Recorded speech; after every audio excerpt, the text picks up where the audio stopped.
My name is Dr. Tariq Ali Sheikh, the ENT head and neck surgeon. Privately, I practice in Allahu Golchakar, Johor town. अक्सर patient आते रहते हैं कि sir वो कान से ना रेशा आता रहता है। अच्छा, वो बाद पेशेंट को तो 6-6 माह से रेशा आ रहा है, साल से रेशा आ रहा है। कई पेशेंट्स होते हैं कि डॉक्टर साहब वो बचपन से रेशा आ रहा है। अच्छा, ये वो पेशेंट्स होते हैं जिनको अक्सर देखा गया है कि मेडिकेशन ली थी, दवाई ली थी, 2-4 हफ्ते ठीक रहा था, फिर 2-3 माह के बाद फिर रेशा आना शुरू हो गया। अच्छा, फिर मेडिकेशन ली थी, फिर ड्रॉप्स वगैरह इस्तेमाल किए थे, फिर 2-4 माह ठीक हो तो फिर उनको रेशा आना शुरू हो गया। इस तरह लंबे अरसे तक रेशा आता रहता है। अच्छा, ये पेशेंट मोस्टली देखा गया है कि उनको रेशा जो आता है वो पतला सा रेशा होता है। अच्छा, वो ज़्यादा क्वांटिटी में रेशा होता है। अक्सर उनको ना कपड़े भी बातों का गीले हो जाते हैं। वो अक्सर कान में कॉटन रख के फिर वो चलते रहते हैं। जब भी रात को लेटते हैं उनकी अक्सर कंप्लेन होती है सर वो तकिया गीला हो जाता है। तो ऐसे पेशेंट को हम कहते हैं मेडिकल टर्म में क्रॉनिक सुपरएटिव ओटाइटिस मीडिया, जो बेसिकली सेफ साइड होती है कि लंबे अरसे तक रेशा आता रहता है। तो ऐसे पेशेंट को मोस्टली देखा गया है कि वजूहात क्या होती हैं, क्योंकि ये जब मुसलसल रेशा आता रहता है तो कान का पर्दा मोस्टली देखा गया वो फटा हुआ होता है। कान के पर्दे के पीछे से पीप रेशा ये आना शुरू हो जाता है। समात भी साथ साथ में मुतासर होती रहती है। तो उसमें देखना होता है कि आखिर काज क्या है। One of the most common cause that is upper respiratory tract infection.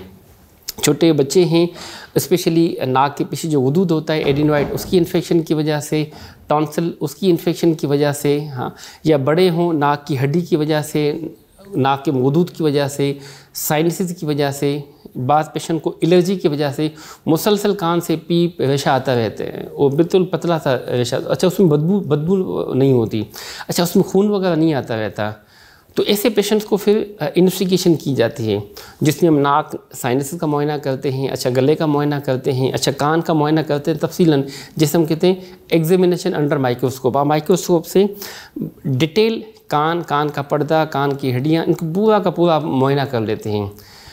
साथ साथ में आप उसको कल्चर ले लेते हैं। जैसे रेशा लिया, उसको आपने कल्चर लेबॉरेटरी में आपने भिजवा दिया। आप देखते हैं कि माइक्रोबायोलॉजिस्ट आपको बताते हैं कौन सा जरासीम है जो मुसलसल पीप रेशा वगैरह आता रहता है। जैसे आप उसको मेडिकेट करें तो आपको ऑर्गेनिज्म का पता हो, उसको फिर मेडिकेट करना आपके लिए आसान हो। तो वंस आपने कान का मुआयना किया, आपने चेहरे का एक्सरे वगैरह करवा दिया, बाज़ पेशेंट में हम सीटी स्कैन भी करवा लेते हैं। इसी तरह हम समात की टेस्ट भी हम कराते हैं, क्योंकि जो रेशा आता रहता है उसमें देखना होता है कि आया जस्ट कान का पर्दा मुतासर है या कान की हड्डियाँ भी मुतासर हैं, और साइज़ जो है वो कितनी है पर्दे की जो फटी हुई है। तो साइज़ डिपेंड करती है कि कितनी आपकी समात मुतासर हुई है। तो वन से ऑडोमेट्री टेस्ट हो गई समात की, वन से एक्सरे हो गया, सीटी स्कैन हो गई, कल्चर वगैरह आ गई।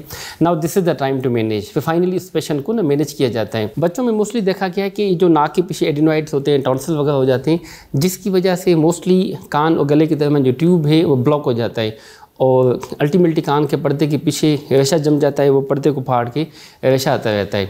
तो ऐसे पेशेंट को फिर एडिनोइड और टॉन्सिल की सर्जरी की जाती है। इसी तरह माएँ अक्सर कहती हैं कि सर वो प्रॉब्लम कानों में था, सर्जरी आपने टॉन्सिल की कर दी। इस तरह बड़े जो होते हैं उनकी नाक की हड्डी, नाक के साइनस की एंडोस्कोपिक सर्जरी की जाती है, जिससे नाक भी बिल्कुल खुल जाता है, साइनसेस बिल्कुल सेट हो जाते हैं, नाक भी बिल्कुल मोटर वे की तरह खुल जाता है, अल्टीमेटली कान से पीप रेशा आना ख़त्म हो जाता है। तो पेशेंट कहते हैं सर प्रॉब्लम कान में था, वो आपने सर्जरी नाक की, नाक की हड्डी की, नाक के वदूद की, या बच्चों में टॉन्सिल की सर्जरी की, because primarily source of infection was in knows and the sinuses. जो प्राइमरली सोर्स ऑफ इन्फेक्शन था वो नाक को साइनसेस में था और टॉन्सिल्स में था। जब उसकी सर्जरी हो गई तो कान तो वैसे खुशक हो जाता है। इसी तरह एलर्जी है तो एलर्जी को ट्रीट किया जाता है। तो पेशेंट को छींकें आती है, नाक से पतला पानी आता रहता है, नाक बंद रहता है, नाक में खारिज, तालू में खारिज, गले में, तो एलर्जी को ट्रीट किया जाता है, जिससे कान से पीप रेशा आना ख़त्म हो जाता है। इन्फेक्शन उसको ट्रीट किया जाता है। साथ में पेशेंट को एहतियाती तदाबीर की जाती है। जो बच्चे होते हैं कि बॉटल फीडिंग ना लें, थम सकिंग वगैरह ना करें, ठंडी खट्टी तली चीज़ें वो इस्तेमाल ना करें, स्विमिंग के दौरान ईयर प्लग लें, कान में कॉटन बड, तीली शिली ये इस्तेमाल ना करें।